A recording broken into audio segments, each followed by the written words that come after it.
Hello and welcome to R L R X network. मैं हूं आपका दोस्त और आज की इस अमेजिंग एंड ऑसम वीडियो में जो कि वीबी सीरीज़ की 21वीं वीडियो होगी। इस वीडियो के अंदर मैं आपको सिखाऊंगा कि कैसे आप वीबीए के अंदर सिलेक्ट केस वेरिएबल का यूज़ करना सीख सकते हैं। जी हाँ, ये एक बहुत ही कमाल का वेरिएबल होता है और इसको बेसिकली हम तब इस्तेमाल करते हैं जब हमारे वीबीए की कोडिंग के अंदर हमारे पास मल्टीपल चॉइसेस होती हैं। ऑलराइट, और इसका एक खूबसूरत एग्जाम्पल लेकर आया हूं मैं आपकी आज इस वीडियो के अंदर वीबीए के अंदर समझाने के लिए। ऑलराइट, और इसके साथ ही साथ मैं आपको एक इनपुट बॉक्स बनाना सिखाऊंगा। इसके साथ ही साथ वीबीए केस वेरिएबल का रिजल्ट हम मैसेज बॉक्स के थ्रू कैसे डिस्प्ले कर सकते हैं, ये सारी चीज़ें आज मैं आपको इस वीडियो के अंदर सिखाऊंगा। So without wasting any extra time चलते हैं अपने वीबीए के पेज के ऊपर और कोडिंग लिखना स्टार्ट करते हैं। राइट, सो मैं डेवलपर टैब के ऊपर क्लिक करता हूँ, यहाँ से विजुअल बेसिक के ऊपर क्लिक करूँगा तो यहाँ पर देख सकते हैं कि ऑलरेडी जो मैंने है केस वेरिएबल का इस्तेमाल करते हुए एक एग्जाम्पल तैयार किया हुआ है, जहाँ पर मैंने डोमिनोज पिज़्ज़ा का एग्जाम्पल लिया। और सबसे पहले मैं आपको इस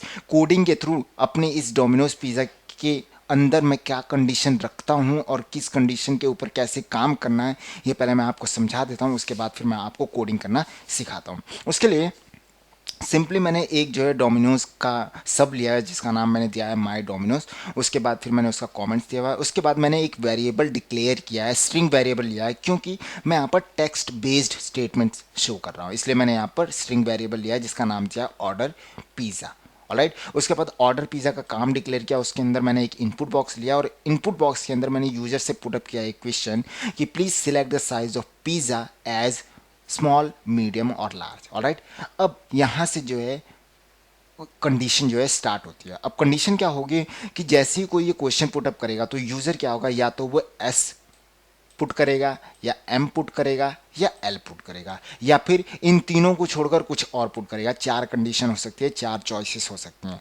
पहले चॉइस में केस एस यानी कि स्मॉल कंडीशन में जैसे अगर वो चूज करता है एस तो यहाँ पर एक मैसेज बॉक्स जनरेट होगा और उसके अंदर बताएगा कि जो स्मॉल साइज का पिज़्ज़ा है उसका प्राइस $10 है।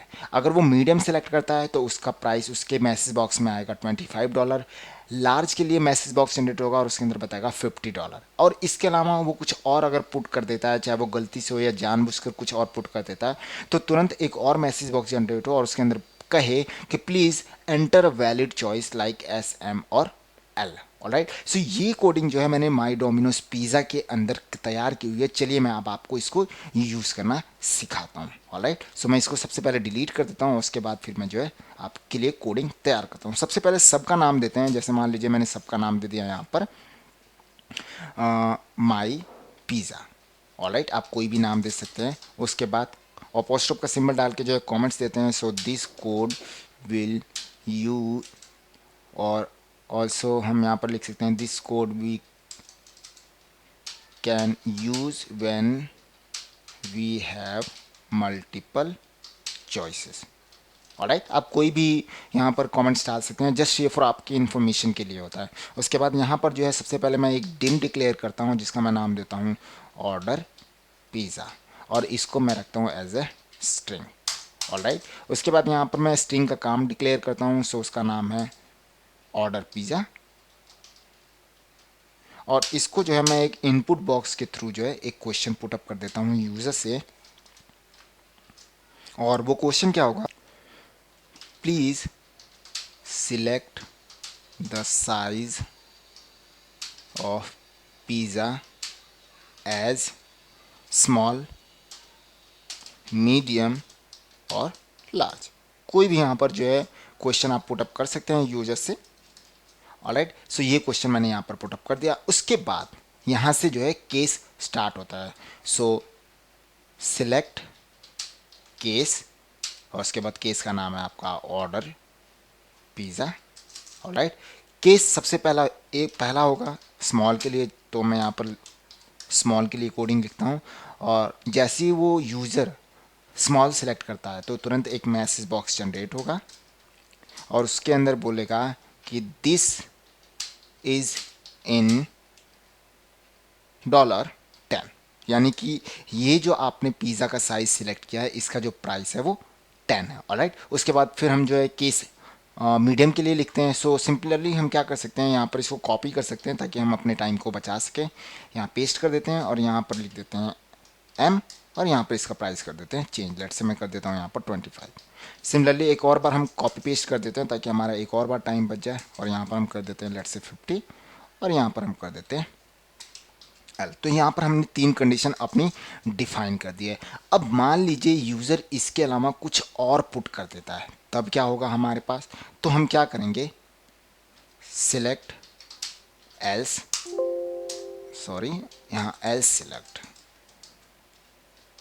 एल्स सिलेक्ट, कुछ और गलती हो रही है, जहाँ आएगा केस एल्स, केस एल्स, और फिर से एक मैसेज बॉक्स जनरेट हो सिंपली, और उसके अंदर कहा जाए यूजर से please enter a valid choice like S M और एल।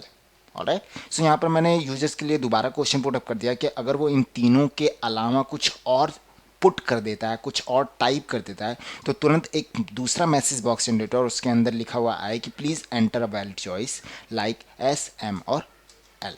ऑलराइट, उसके बाद हम इसको क्लोज कर देते हैं। सो जैसे आपको पता होगा कि अगर आप इफ़ क्लोज करते हैं तो आप लिखते हैं एंड इफ़ ऐसे, लेकिन अगर आप यूज़ केस वेरिएबल सिलेक्ट जो है क्लोज कर रहे हैं तो आप लिखेंगे आप एंड सिलेक्ट।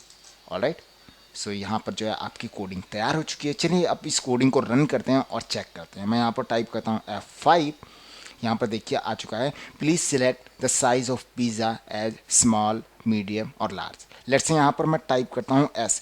यहाँ पर आपको एक और चीज़ का खास ध्यान रखना पड़ेगा कि ये भी इफ़ स्टेटमेंट की तरह केस सेंसिटिव है। इसका मतलब कि यहाँ पर आपको जो है जिस अल्फ़ाबेट में, यानी कि कैपिटल अल्फ़ाबेट में आपको SM और L लिखा हुआ है, तो आपको इसी कंडीशन के बेस पर आपको टाइप करना पड़ेगा। ऑलराइट, जैसे मैं यहाँ पर टाइप करता हूँ S, ओके करता हूँ, बता रहा है दिस इज़ इन $10। ऑलराइट, अगर मैं लेट से करता हूँ M, तो आप देखेंगे दिस इज़ इन $25, बिकॉज यहाँ पर जो है M के लिए 25 है और S के लिए 10 है। अगर मान लीजिए मैं यहाँ पर करता हूँ L, तो आप देखेंगे आएगा दिस इज़ इन $50।